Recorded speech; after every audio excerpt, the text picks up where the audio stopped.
فقط ناز باقی رہے گی محبت۔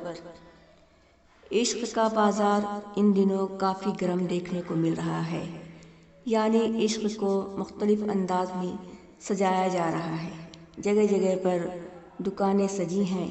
ایک عورت ایسا بھی کر سکتی ہے بھلا؟ ٹی وی، اخبار، واٹس ایپ، فیس بک کے ذریعہ ان باتوں کی جانکاری ملنے پہ ہر کسی کا معصوم دل یہ سوچنے پر مجبور ہے۔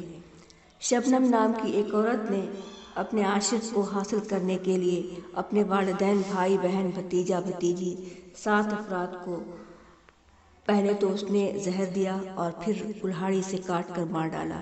ایسا دردناک منظر دیکھ کر تو دیکھنے والے کا دل رو پڑا، لیکن ایک بیٹی جس کی والدین نے ناز و نم سے پرورش کی، اس کا ہاتھ کلہاڑی اٹھانے کے وقت ذرا بھی نہیں تھرایا۔ شبنم کو پھانسی کی سزا ملنے میں اتنی دیر کیوں؟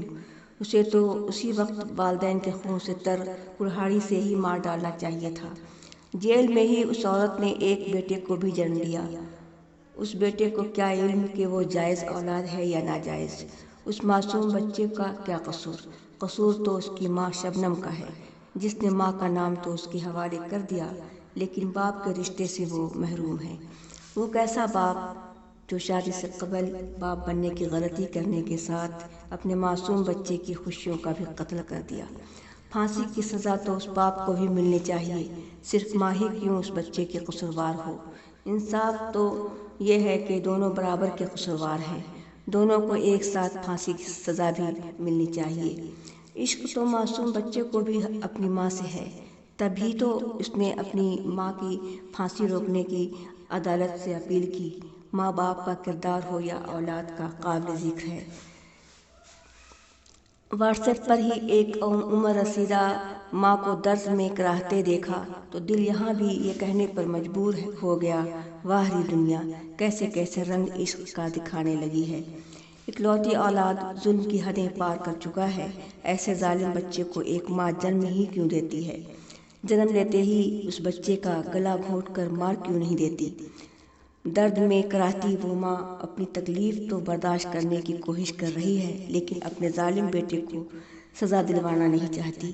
جس بیٹے نے جسم کی تمام ہڈیوں کی جوڑوں کو توڑنے کی کوشش کی، ویسے بیٹے کی ماں بددعائیں نہیں، دعائیں ہی دے رہی ہے۔ ایک ماں ایسی ہوتی ہے، یہ بھی حقیقت ہے۔ ایک پرانا واقعہ آج بھی سنایا جاتا ہے۔ ماں کے دل سے بھی دعا نکلتی ہے۔ ایک بیٹے نے اپنی معشوقہ کے کہنے پر ماں کا کلیجہ نکال کر واپس جانے لگا تو اسے اچانک ٹھوکر لگی اور وہ گر پڑا۔ اس کلیجے سے بھی آواز نکلی، بیٹا تجھے چوٹ تو نہیں لگی؟ یہ ہے ماں کا دل، جس سے آواز بھی نکلی تو مرنے کے بعد بھی بیٹے کے لیے ہمدردی کی، محبت میں دل سے دعائیں ہی نکلی۔ ماں اپنے بچوں کے لیے بھوکی سو جاتی ہے، لیکن بچوں کو بھوکا نہیں رکھتی۔ ماں کے رحمدلی کا اور ایسے کئی مثالیں ہیں۔ ایک معذور بچے کی تیمارداری میں ماں اپنی تمام عمر گزار دیتی ہے، ضعیفی میں بھی اپنے معذور بیٹے کا بوجھ اپنے کندھوں پہ اٹھا لیتی ہے، کھانا کھلانے سے لے کر تمام ضرورت کو بڑی محبت سے انجام دیتی ہے۔ باپ کا سایہ اٹھ جانے کے بعد بھی وہ ماں روزی کی تلاش میں ادھر ادھر صبح شام بھٹکتی رہتی ہے، تب جا کر وہ اپنے بچوں کے لیے 2 روٹی کو لے کر گھر واپس آتی ہے۔